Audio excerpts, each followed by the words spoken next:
నేలను దైవంగా భావించి పంటను ప్రాణంగా ప్రేమించి స్వేదాన్ని ఎరువుగా మార్చి అందరి ఆకలి తీర్చేవాడు రైతు. రైతు చేతులు మట్లకు పోతేనే మన 5,000 నోట్లకు పోతాయి. అన్నదాతలందరికీ జాతీయ రైతు దినోత్సవ శుభాకాంక్షలు. ఈ రైతు దినోత్సవం రోజు మన వరి నాటి వీడియోని మీ అందరితో పంచుకున్నాడు మస్తు సంతోషంగా ఉంది. నిన్ననే ట్రాక్టర్ వచ్చి గొర్రెగొట్టు వేయింది కదా, ఇలా అన్ని మడ్లల్లా నిన్న వీకిన వరిని కచ్చరంలో తీసుకొచ్చి వంచుతున్నారు. పక్క పంటి పొలాలు ఏమి వేయలేరు కాబట్టి ఎక్కడి నుంచైనా కచ్చరాన్ని నడుపుకోవచ్చు. సైకిల్లో వచ్చే ముందే వరి వంచి మందు కలిపి చల్లితే వచ్చినాక ఆగమాగం ఉండదని ఇంట్లో అందరం పిల్లల్ని బడికి పంపించి పొలం కాడికి వచ్చి మందు జల్లుడు అయిపోయినాక ట్రాక్టర్ కింద పట్టకి ఇంకా గొర్రు కొట్టలేదు, అక్కడ గొర్రు కొట్టించిండు. మామయ్య కచ్చడం దోలుడు, నాటేస్టోళ్ళు వెనుక వాళ్ళకు వరం తెచ్చుడు నా డ్యూటీ ఉంటది.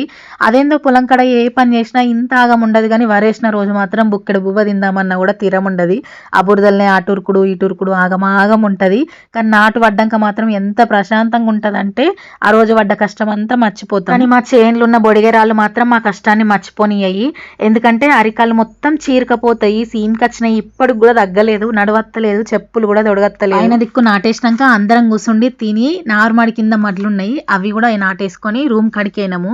అంత ఒక్క కర్ర కాబట్టి మీకు దూరం దూరం అనిపిస్తుంది, కానీ అది మంచిగా పిలకలు పెట్టినాక ఇదే గుబురుగా అవుతుంది. ఈసారి నాటేసుడు మస్తు తొందరగా అయిపోయింది. 14 మంది 4 వరకే అయిపోయింది.